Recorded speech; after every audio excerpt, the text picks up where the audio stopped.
Ito ay pag-usapan naman natin yung mga medyo mabuting balita na lumabas doon sa conference status report o conference status hearing ni Tatay Digong.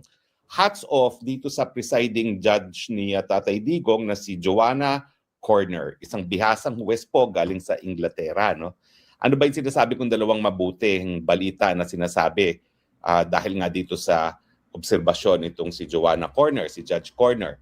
Well, unang-una, yung siya ay nagsalita na siya ay nagkakaroon ng alinlangan na mag-schedule ng dire-diretsong paglilitis kay Tatay Digong dahil nga sa edad at sa estado ng kalusugan ni Tatay Digong na 82 anyos.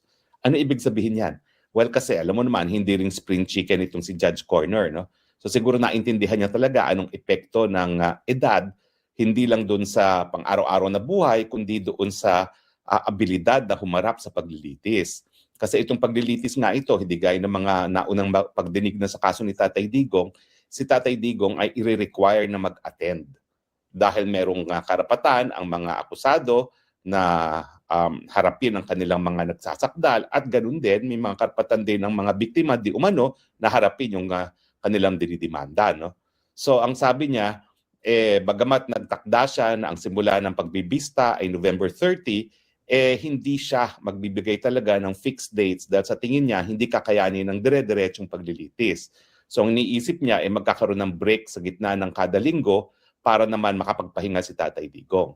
Mabuting balita po yan kasi naghain na naman ang abogado ni Tatay Digong na si Peter Haynes ng panibagong motion para examine muli ang physical at mental na condition ni Tatay Digong para nga sa kanyang pagharap sa paglilitis.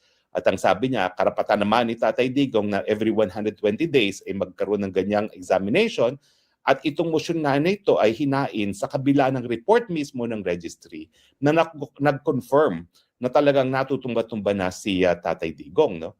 So, meron ng pag-amin na parang meron ng banta sa buhay si Tatay Digong dahil siya ay natutumba na maski siya ay naglalakad lamang doon sa loob ng detention facilities. At dahil po dyan, umamin na yung West na dumidinig sa kaso ni Tatay Digong na hindi po pwede talagang dire-diretso. At syempre, ang tingin ko naman, talagang pagbibigyan niya itong si Peter Haynes na ma-examine ang kondisyon ni Tatay Digong. Sa tingin ko, mabuti na rin na lumipat na tayo sa trial chamber kasi parang wala tayong pag-asa dun sa pre-trial chamber judges. No?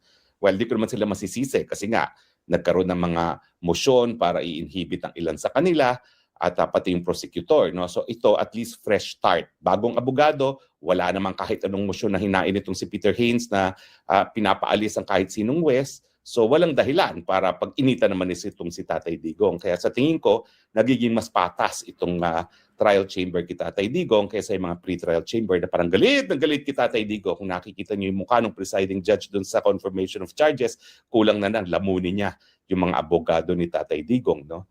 Anyway, ang pangalawang mabuting balita ay yung obserbasyon nitong si Judge Croner na napakadami namang beses na i-offer into evidence yung mga pananalita ni Tatay Digong. Mahigit 122 daw ang mga pagkakataon na sinasabi ni Tatay Digong na papatayin ko kayo mga biktima ng drug war. Ang sabi nga nung judge, kinakailangan pa bang i-offer yan? So ano pong indikasyon yan? Ang indikasyon niya na hindi niya masyado binibigyan ng halaga yung mga salita kasi politiko si Tatay Digong.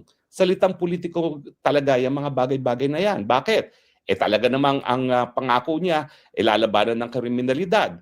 Pero lalabanan ng kriminalidad sa konteksto na siya ay naging piskal, tagapagpatupad ng batas. Ibig sabihin, ang labanan within the rule of law at hindi naman sinasabi na baliwalain ng batas. No? So sa akin, good news din yan kasi kinikilala nitong presiding judge ni Tatay Digong na kahit ilang beses pa ulit-ulitin ni Tatay Digong yung mga ganyang salita na papatayin niya ang mga nanunulak ng pinagbabawal na droga, yan ay salita lamang. At kinakailangan na ipakita talaga yung intensyon na talagang patayin or gawin yung sinasabi niyang pagpatay at hindi lang mga pananalita. Kaya nga, nagsabi siya, bakit pa baka kinakailangan na tanggapin into evidence yung mga yan na napakadaming beses naman pinapaulit-ulit na. Baka wala na nga yang evidentiary value kasi halatang-halata na salitang politiko lang yan. So mabuting balita po yan. So anyway, antayin natin ang susunod ng mga kabanata pero so far, so good po Ako po'y nakakatulog ngayon, kampante na itong si Peter Haynes at si Kate Gibson, ang pinakamagaling na mga abogado talaga na depenshan si Tatay Digong. Now, puntahan naman po natin itong aking asylum. Alam niyo, itong aking asylum, ako ay nagsasabit na ng mga documentation. No? At isang tanong sa akin, sino pa ba bukod sa iyo ang nasusupil ang karapatan? Well, nung una, ang sabi ko, si Tatay Digong lang, si BP Sara, at saka si Bato. Ngayon, dinagdagan ko. Ilan na bang senador yan? Bato, Bongo, Jingo Estrada, Chis Escudero, Joel Villanueva, at ngayon, Robin Padilla, 6 na senador.